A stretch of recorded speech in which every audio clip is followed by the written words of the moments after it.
Eu estou numa fase, ou nós como família estamos numa fase agora de... Ainda falta muita coisa para nos mudarmos, mas fruto também da nossa inquietude, minha e da Débora, às vezes mais uma do que outro, mas já estamos a montar coisas. Montar uma cama, visualizar alguma coisa montada.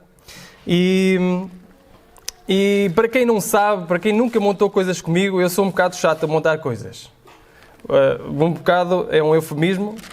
Eu sou muito chato a montar coisas, porque eu gosto que as coisas sejam feitas exatamente como está no papel. Não é? Se quem construiu, quem desenhou, fez um manual, o manual é para ser seguido, não é? Eu, antes de pegar nas peças, eu espalho as peças pelo local, antes de começar a montar, espalho as peças pelo local todo, abro o manual e leio o manual. E só depois começo a montar. Que é para saber exatamente, não sobrar peças, aquelas coisas todas que é para as coisas ficarem bem montadas. Ora, nada me chateia mais do que alguém que a montar comigo não segue o manual. Se for montar sozinho é uma coisa, mas a montar comigo queira passar por cima do manual. Queira saber mais do que aquele que fez as peças e desenhou as peças e todas essas coisas. E há pessoas, não vou mencionar nomes, mas há pessoas que ignoram completamente o manual e dizem que, no fundo, eu sei mais do que o manual. Depois começam a apertar, começam a fazer força, começam a fazer aquilo que supostamente não deveria ser feito. E no final sobra um parafuso, no final sobram dois. Deixa-me sempre receoso. Eu tinha lá uma cadeira em casa, que montei quando... não fui eu que montei, mas está lá em casa. E também, deixem-me dizer que não foi a minha esposa sozinha, está bem? Então, agora estão a pensar que eu estou a acusar a minha esposa, não é verdade. Não foi ela sozinha. Que até hoje tem falta de um parafuso. Porque foi colocado um parafuso comprido num sítio que era um curto e no curto agora já não chega ao comprido. É assim uma coisa. Até hoje temos falta de um parafuso. Nada me chateia mais do que isso. No Sermão do Monte e no texto que hoje nós vamos ler, a minha posição não é propriamente a que é louvável aqui. Alguém estava muito chateado porque parecia que outra pessoa não estava a seguir o manual. Alguém estava muito chateado, um grupo de pessoas parecia desconfortável com alguém que estava a fugir daquilo que o manual tinha dito e não estava a seguir as regras todas e, portanto, a coisa iria dar mal no fim. Vamos ler o texto em Mateus capítulo 5, do versículo 17 ao 20. Este é o texto que hoje nós temos perante nós. Mateus capítulo 5, 17 ao 20.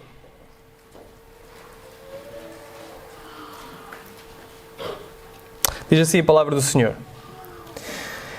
Não cuideis que vim destruir a lei ou os profetas, não vim aberrogar, mas cumprir. Porque em verdade vos digo que até que o céu e a terra passem, nem um jota ou um til se omitirá da lei sem que tudo seja cumprido. Qualquer, pois, que violar um destes menores mandamentos e assim ensinar aos homens será chamado o menor do reino dos céus. Aquele, porém, que os cumprir e ensinar, será chamado grande no reino dos céus.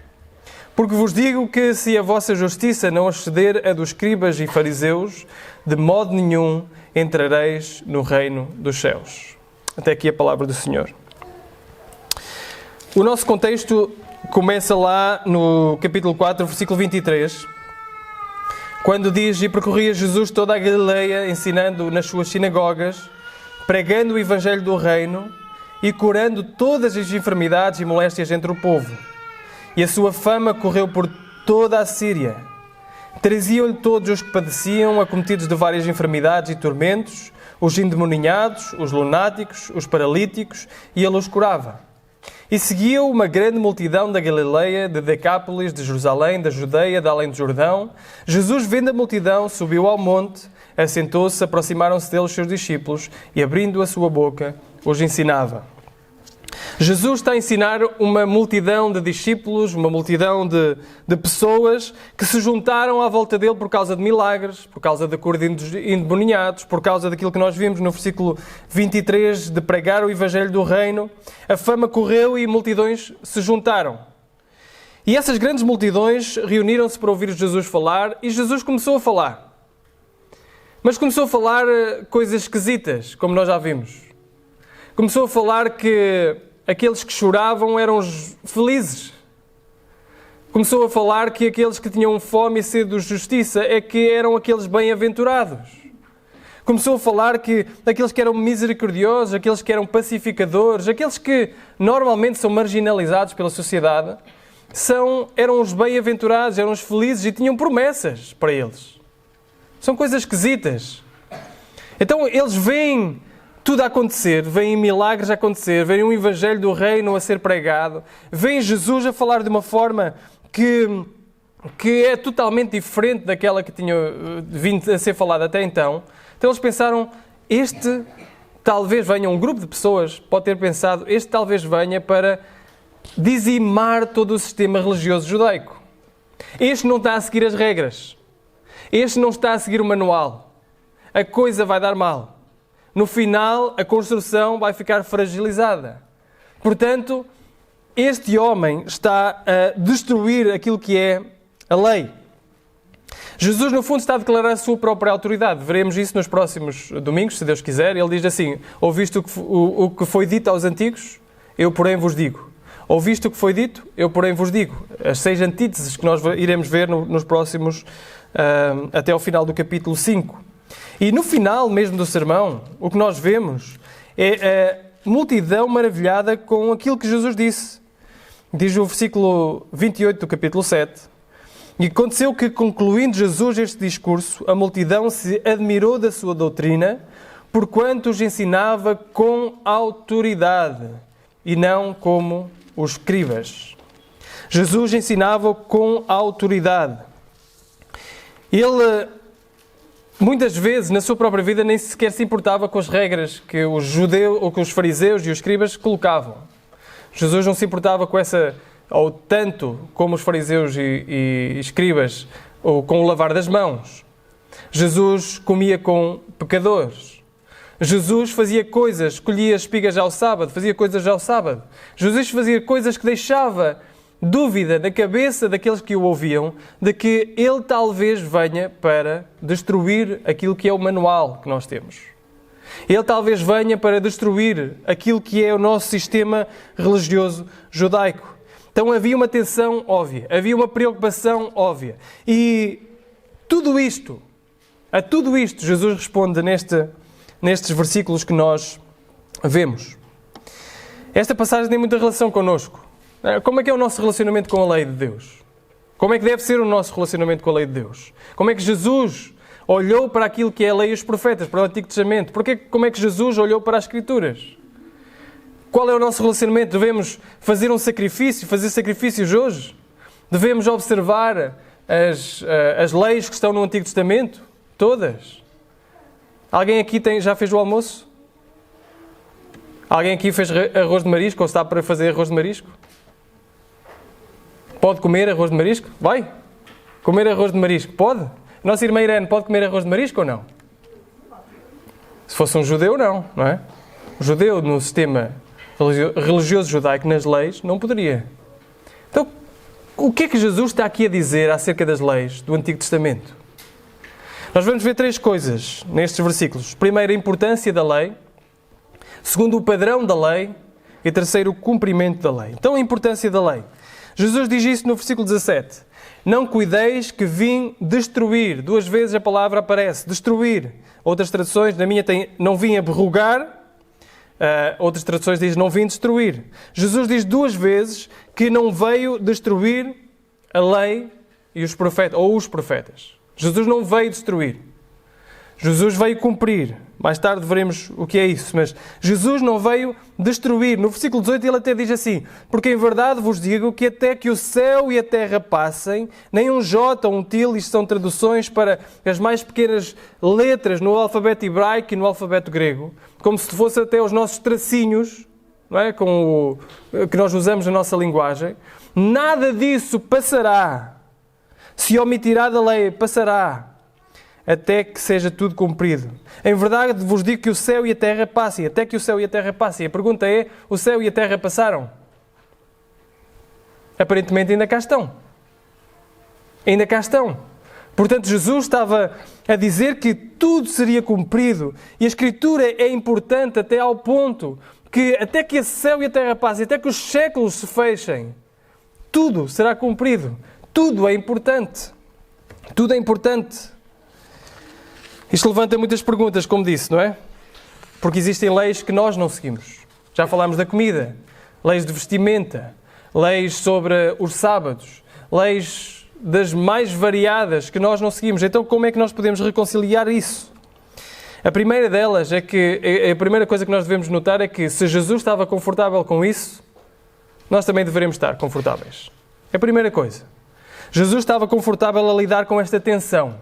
A tensão entre que eu não vim destruir a lei, vim cumpri-la, ao mesmo tempo que ele respeitava a lei, é a verdadeira lei, ao mesmo tempo que, como eu disse, ele fazia coisas que pareciam contrárias àquilo que era lei. Ele fazia coisas que eram totalmente diferentes. Jesus não veio destruir. No fundo, nós devemos pensar que quando Deus se torna um de nós, Jesus Cristo em carne, se torna um homem. Isto não é um mero evento insignificante na história da humanidade.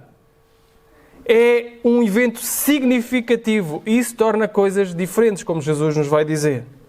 Mas Jesus foi invocando o direito de interpretar a lei ao longo da sua vida. Ele, em Mateus 12, por exemplo, nós vemos os discípulos a colher espigas ao sábado. Havia muitas leis que os fariseus colocavam para não infringir a lei do sábado. E os discípulos foram colher e eles ficaram zangados com Jesus, porque foram com a permissão de Jesus. Jesus tocou leprosos, o que era proibido por lei. Supostamente Jesus seria impuro ou ficaria impuro, mas não ficou. Jesus falou com mulheres estrangeiras, o que era proibido. E ele falou. Jesus falou com pessoas endemoniadas. E mais chocante ainda, se nós formos a Marcos capítulo 7, versículo 19.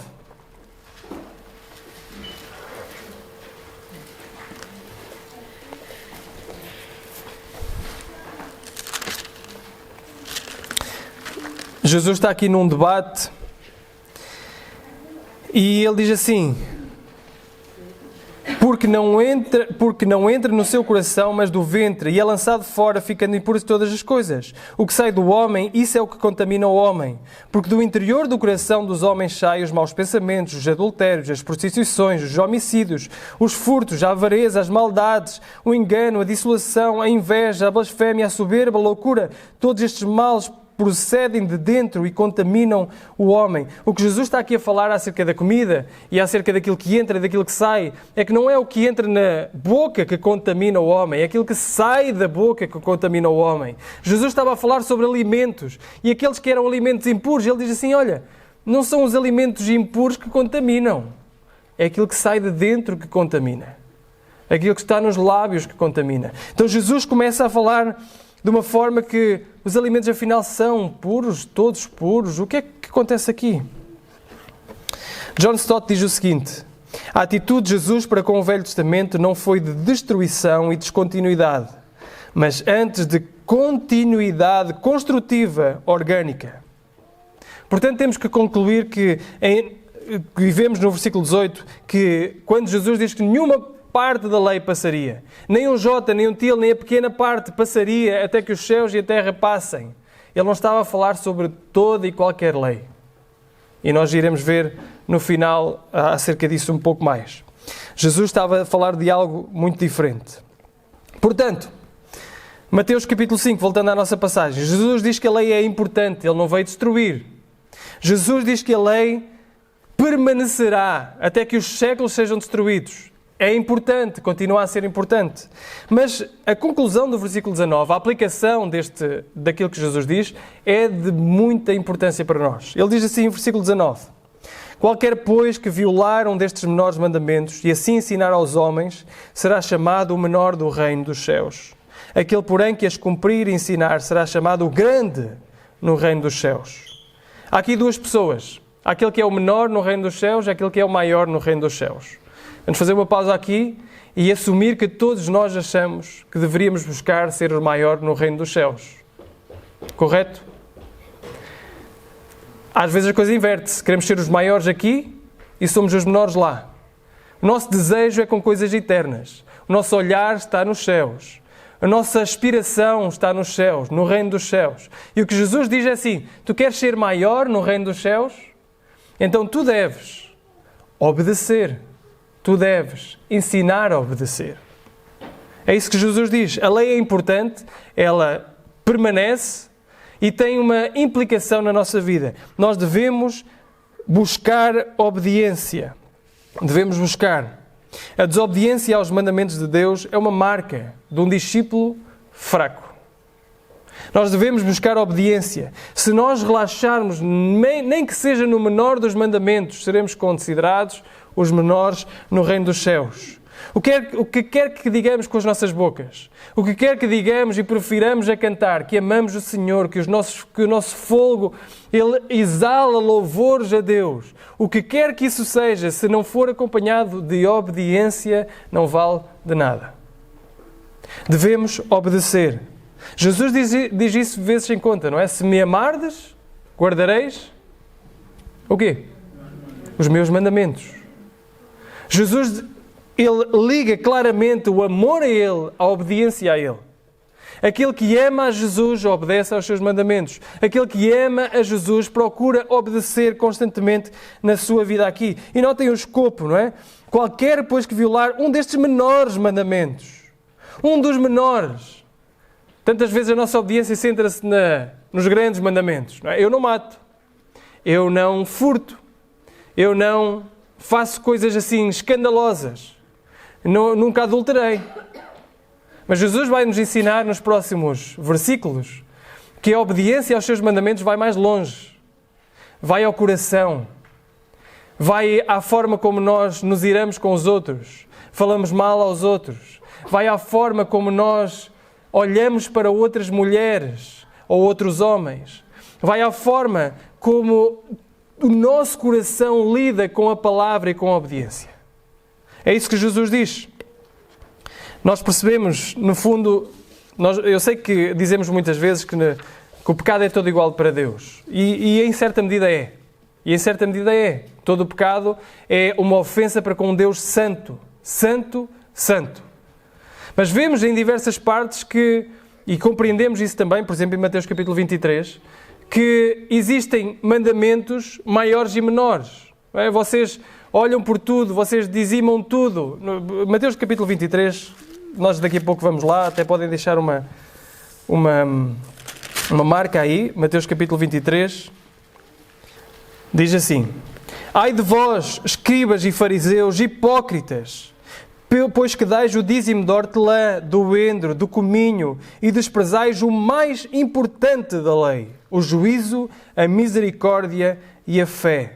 Deveis, porém, fazer essas coisas e não omitir aquelas. Então existe níveis de importância na lei, apesar de todo o pecado perante Deus ser igual. Mas existe. Então Jesus nos diz que nós devemos obedecer não só aos grandes mandamentos, mas até ao mais pequeno mandamento. Devemos buscar a obediência. E, portanto, devemos perguntar se estamos aqui como discípulos de Cristo, se a nossa obediência é condicional ou não. Se a nossa obediência é seletiva ou não. Será que nós meditamos nos mandamentos de Deus? Será que nós buscamos forma de manter os mandamentos de Deus? Existem áreas na nossa vida que nós buscamos obediência e noutras não?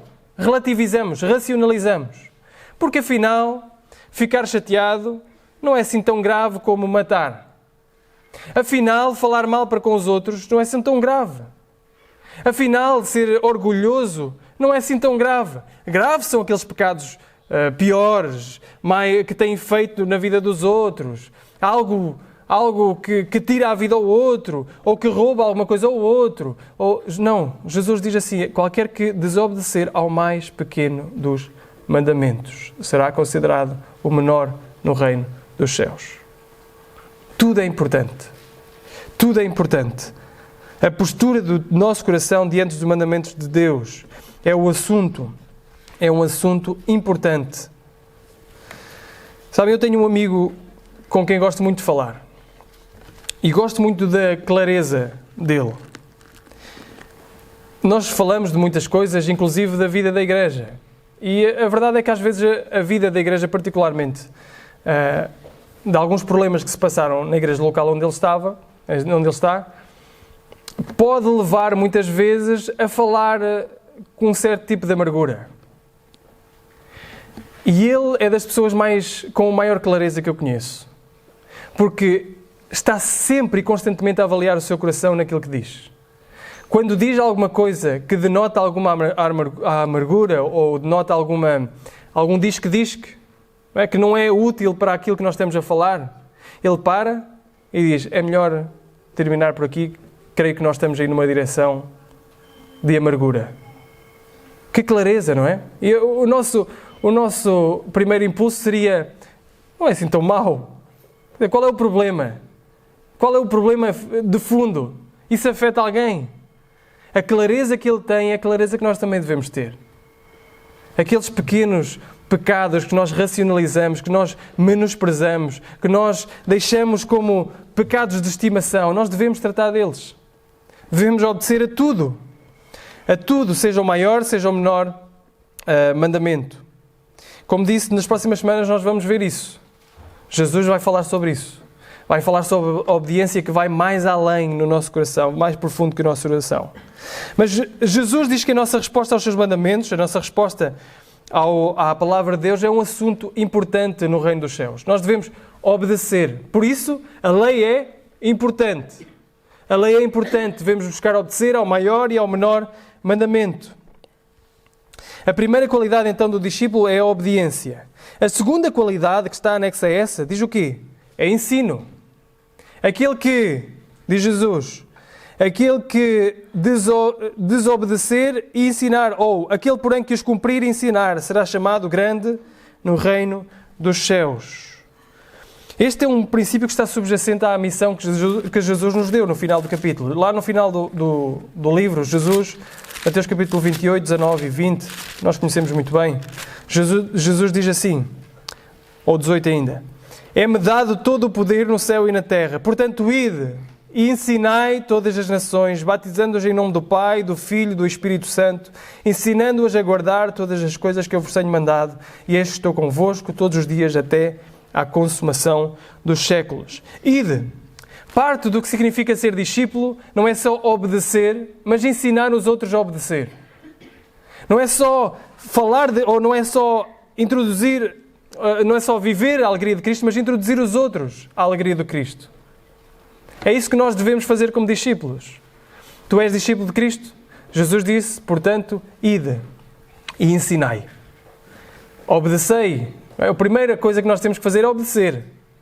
E segundo, é ensinar. Aquele que obedece e aquele que ensina. Isto aplica-se às nossas vidas de várias formas. Em primeiro lugar, ao evangelismo. Devemos ser pessoas evangelizadoras. Falar de Jesus Cristo aos outros é uma bênção. Falar de Jesus Cristo aos outros, vemos aqui que tem recompensa. Tem recompensa nos céus. Aquele que fala de Jesus Cristo aos outros terá uma recompensa nos céus, porque ele não só obedece, como também ensina aos outros os mandamentos do Senhor. Mas em segundo lugar, nós vemos que tem implicações para aquele que ensina a palavra de Deus. Não só daqui, mas na escola dominical e em outros ministérios. Aquele que ensina a palavra de Deus tem esta responsabilidade. E está a fazer um trabalho nobre, muito nobre. Ensinar às nossas crianças aquilo que é a palavra de Deus, é quem é Jesus Cristo. Ensiná-las a seguir o caminho que devem seguir é um trabalho nobre, muito nobre. É isso que Jesus nos diz. E serão considerados maiores no reino dos céus. E em terceiro, aplica-se ao nosso ministério pessoal. Todos nós temos um ministério pessoal. Todos. É impossível não termos um ministério. Aquele que é discípulo de Jesus Cristo tem um ministério. Tem um ministério. Tudo aquilo que nós falamos, tudo aquilo que nós dizemos, é uma forma de ensinar aos outros. Está aqui um querido amigo chamado Nuno Fonseca. Foi a primeira pessoa que me introduziu a um conceito que eu nunca mais esqueci, lá no Instituto Bíblico. Ele disse-me assim: existe algo muito importante, ou tão mais importante, do que o currículo oficial do IBP e do currículo oficial que nós ensinamos. É o chamado currículo oculto. É aquilo que nós fazemos com as nossas ações, aquilo que nós dizemos com as nossas palavras, é aquilo que nós transparecemos ao outro acerca de quem é Jesus Cristo e o que significa para nós. E todos nós temos isso. Todos nós, na forma como nós falamos, como nós lidamos com os outros, como nós gerimos o nosso dia-a-dia, as nossas prioridades, o nosso tempo, nós temos de ensinar, em primeiro lugar, aos nossos filhos, mas também àqueles que estão à nossa volta, o que significa Jesus Cristo para nós. O que é Jesus Cristo? Qual é a importância da obediência? Se o pai desobedece, ele está a ensinar ao filho que não há problema de desobedecer. É como aquela velha história que nós todos conhecemos, não é? Proíbe o filho de fumar, mas fuma à frente do filho. Isso é chamado currículo oculto. O que é que ele está a dizer? O que é que grita mais alto? O que grita mais alto é aquilo que ele faz, não aquilo que ele diz. É isso que nós temos que fazer. Buscar obedecer aos mandamentos de Deus e ensinar a obedecer. A questão não é se nós temos ou não temos ministério. A questão é se temos um ministério bom ou um ministério fraco. A questão é o que é que a nossa vida está a ensinar às pessoas acerca do que nós amamos e de quem nós amamos. O que significa ou não obedecer à palavra de Deus. Então, antes de nós avançarmos para o segundo ponto, gostaria de tirar este momento para refletirmos. O que é importante na nossa vida? Como é que a nossa vida é caracterizada? Pela obediência e pelo ensino à obediência? Se não é caracterizada desta forma, é um momento de arrependimento. É um momento de, perante Deus, nós nos arrependermos e dizermos: Senhor, eu quero estar mais perto de Ti. Eu quero obedecer. Eu quero ser alguém que ensina aos outros a obedecer. Portanto, a lei é importante. Jesus não veio para abolir, para destruir. Ele veio para cumprir. Segundo, o padrão da lei. Versículo 20. Jesus diz assim: porque vos digo que se a vossa justiça não exceder a dos escribas e fariseus, de modo nenhum entrareis no reino dos céus. O que Jesus está aqui a dizer é completamente chocante. Se nós andamos aqui há algum tempo, já conotamos claramente um escriba e um fariseu como uma pessoa má, não é? Todos nós dizemos assim: ninguém quer ser escriba, ninguém quer ser fariseu. Talvez um dos piores nomes que se possa chamar a alguém que está no ministério é fariseu. É ou não é? Se nós chamarmos alguém de fariseu, alguém que está no ministério, alguém até mesmo que está dentro da igreja, um discípulo de Cristo, se lhe chamarmos de fariseu, é um insulto. Mas neste contexto não era assim. Quando Jesus diz assim: se a vossa justiça não exceder aquela que é dos escribas e dos fariseus, está a falar do grupo de pessoas que aparentemente era mais justo dentro daquele contexto. Está a falar de um grupo totalmente justo. Está a falar de um grupo que se preocupava em proteger a lei de Deus, em cumprir a lei de Deus, em cercar a lei de Deus com regras e mais regras e mais regras para que aquele mandamento do centro fosse cumprido. Vemos isso no caso do sábado, por exemplo. O que é que diz o mandamento do sábado? Alguém sabe? Falem alto.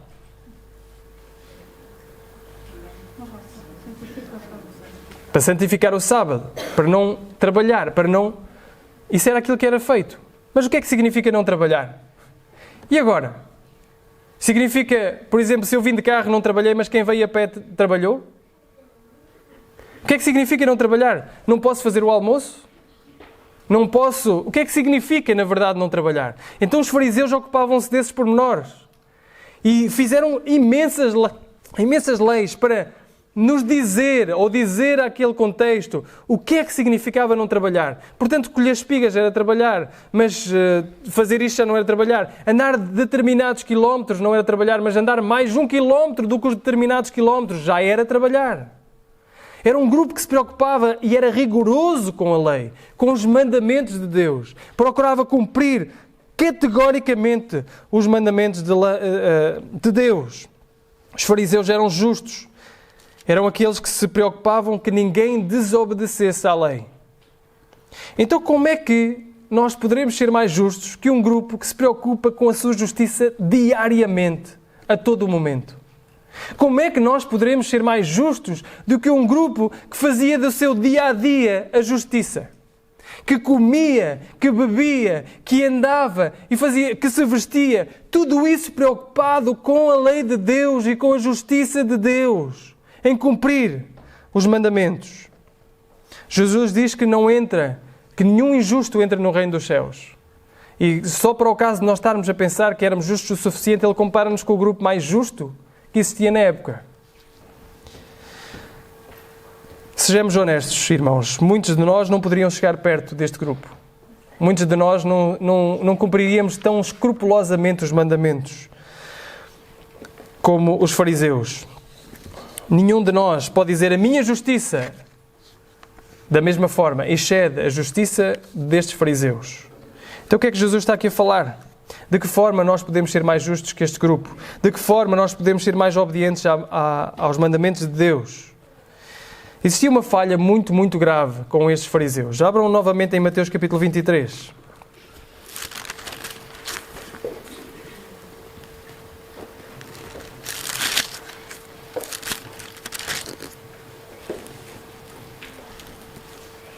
Existia uma falha gigante na obediência destes fariseus.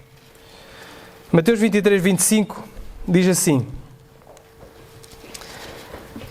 Ai de vós, escribas e fariseus, hipócritas, pois que limpais o exterior do copo e do prato, mas o interior está cheio de rapina e de iniquidade. Fariseu cego, limpa primeiro o interior do copo e do prato, para que também o exterior fique limpo. Ai de vós, escribas e fariseus hipócritas, pois que sois semelhantes aos sepulcros caiados, que por fora realmente parecem formosos, mas interiormente estão cheios de ossos, de mortos e de toda a imundícia. Assim também vós exteriormente pareceis justos aos homens, mas interiormente estáis cheios de hipocrisia e de iniquidade. Conseguem ver o que é que está de errado com estes fariseus? Conseguem ver o que está de errado com os escribas? Eles eram disciplinados. Eles amavam as regras, eles amavam a lei, eles amavam o manual. Mas isso tudo era exterior. Era uma obediência externa. Era uma obediência para o outro ver. Não era uma obediência que brotava do coração. Não era uma obediência que brotava de um coração limpo. Os fariseus pensavam que o que mais interessava era fazer o que eles faziam com as mãos, o que eles faziam com os pés. Mas Jesus lhe diz, e essas coisas são importantes, mas Jesus diz, e nas antíteses que nós vamos ver já a seguir, nas próximas semanas, Jesus diz que o que interessa é o que está lá dentro, no nosso coração. Jesus diz que não interessa somente não matar, mas também não nos enraivecermos com os outros, não falarmos mal aos outros. Jesus diz que não interessa só não adulterar. Interessa a forma como nós olhamos para as outras mulheres, como nós olhamos para os outros homens, como nós desejamos no nosso coração. Jesus diz que não interessa apenas amarmos aquelas pessoas que estão à nossa volta e que nós conhecemos, mas também aqueles que são nossos inimigos. Isso é uma obediência que brota do coração. Esta é a justiça que excede os escribas e fariseus. Esta é a justiça que nós precisamos. Nada menos pode ser aceitável perante um Deus santo, um Deus justo. Ele não pode aceitar uma obediência parcial. Já imaginaram um juiz aceitar como argumento de um ladrão que rouba carros, todos os carros que ele não roubou naquele dia? Sou juiz, só roubei um. Podia ter roubado mais, mas não roubei mais. Já imaginaram um comandante do exército aceitar um soldado que no seu coração está comprometido com a causa do inimigo? É essa justiça que nós precisamos. Uma justiça que brota de dentro. Uma justiça que vem do interior. Tudo aquilo que os escribas e fariseus podiam fazer era uma sombra terrivelmente má daquilo que era a verdadeira justiça. Nós precisamos de um tipo completamente diferente de justiça. Precisamos de um comprometimento com a lei, sim. De uma obediência à lei, sim. Precisamos de uma obediência aos mandamentos de Deus, sim. Mas com uma linha direta do coração. Algo que brota do nosso coração. E sem essa justiça, notem o que diz o versículo 20, porque é um assunto de importância espiritual, de vida ou morte espiritual. Sem essa justiça, de modo nenhum entrareis no reino dos céus. Sem a justiça, completamente diferente, que excede dos escribas e fariseus, nenhum de nós pode entrar no reino dos céus. O que pensas dessa justiça que Deus requer de ti? Sentes que Deus deveria ficar contente com aquilo que tu tens feito? Com a tua obediência? Ou que essa justiça que tu tens não chega? Fazer o bem não chega. Ontem eu vi um homem bondoso, um homem que dá, um homem preocupado, a dizer que o que interessa é fazer bem. Não chega. Não chega. Nós precisamos de uma justiça que excede o simples fazer bem. Portanto, vamos ao último ponto, o cumprimento da lei. Talvez os irmãos tenham pensado, tu ainda não respondeste às tensões que aqui estão. Existem tensões, é verdade. Jesus diz que é muito importante não relaxar nem num pontinho, nem numa sarifa, nem num tracinho da lei. Temos que cumprir tudo. Ele diz que a menos que a nossa justiça exceda dos escribas e fariseus, nem sequer entraremos no reino dos céus. Ao mesmo tempo, ele demonstra autoridade, demonstra direito para interpretar a lei e os seus seguidores muitas vezes não mantêm a lei toda. As leis acerca da comida, da roupa, dos sacrifícios, dos governos, não se aplicam mais a nós. Vimos que precisamos deste padrão de justiça que exceda dos escribas e fariseus e, se formos honestos, nenhum de nós consegue. Se formos honestos, nenhum de nós consegue exceder esta justiça. Ser melhor que os escribas e fariseus na forma como eles fazem. Ao mesmo tempo, Jesus parece pensar que o reino dos céus vai ter pessoas, ou não? Jesus parece indicar que o reino dos céus é composto também por pessoas. Estão lá pessoas. Que pessoas são essas? Quem conseguiu entrar no reino dos céus? Que justiça é esta que excede dos escribas e fariseus? A resposta está no versículo 17. Ele diz, eu não vim para destruir a lei e os profetas, não vim abrogar, mas cumprir. Jesus cumpriu toda a lei. A intenção do Velho Testamento era apontar para Jesus. Era mostrar-nos Jesus. Era vermos a sombra daquilo que Jesus seria na realidade. Sinclair Ferguson, ele aponta 4 maneiras de que Jesus cumpre a lei.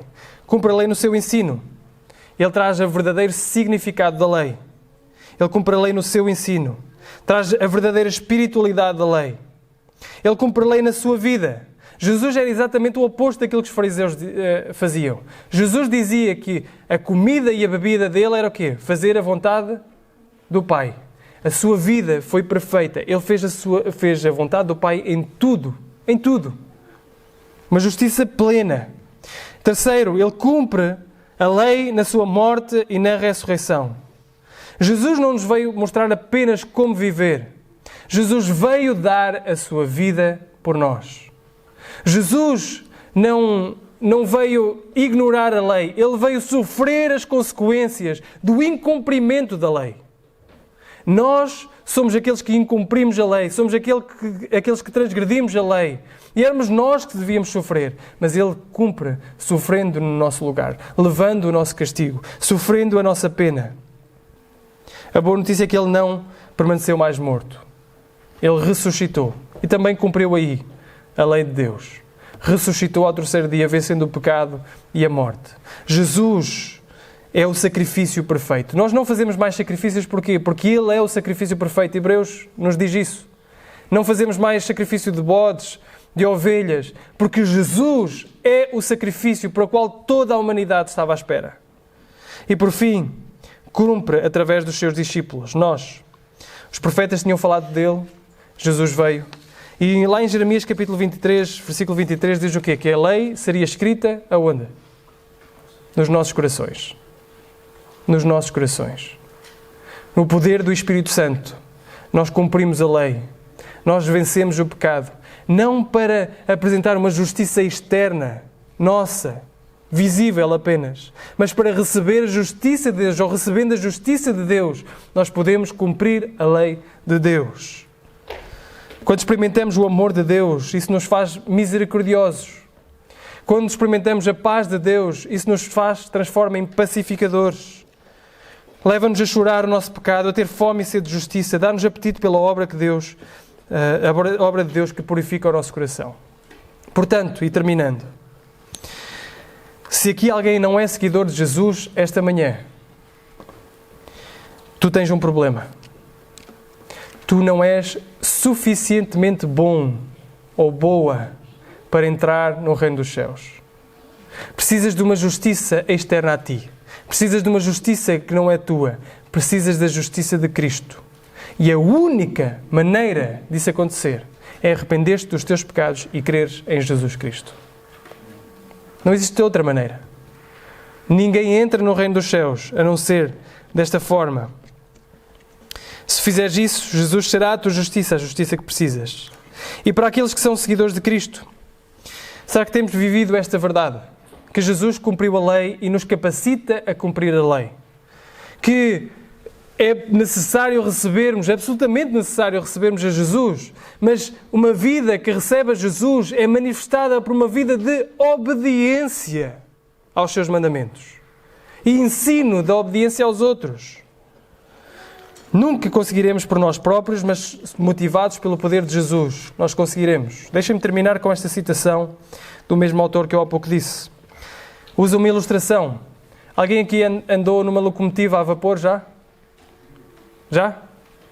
Não os comboios elétricos. É? Pronto. Já andaram. Alguns. Ele usa esta ilustração para nos mostrar aquilo que é uma vida cristã, motivada pelo poder do Espírito. Ele diz assim: a vida cristã é como uma poderosa máquina a vapor das ferrovias do passado. Elas precisam de combustível para o fogo gerar energia, sim, mas também precisam de trilhos para direcionar essa energia. O amor a Cristo, no poder do Espírito, é a energia da vida cristã. Mas este amor precisa de trilhos a serem percorridos, se é que se deseja chegar ao destino proposto. A lei de Deus nos fornece tais trilhos. Esses mandamentos são um caminho sagrado que devemos trilhar. Em vez de nos restringir, esses trilhos nos dão a liberdade de nos movermos em direção a Deus. As duas coisas estão juntas. A justiça que não é nossa e que desesperadamente precisamos dela. E a obediência aos mandamentos de Deus capacitados por essa justiça. Que o Senhor nos abençoe.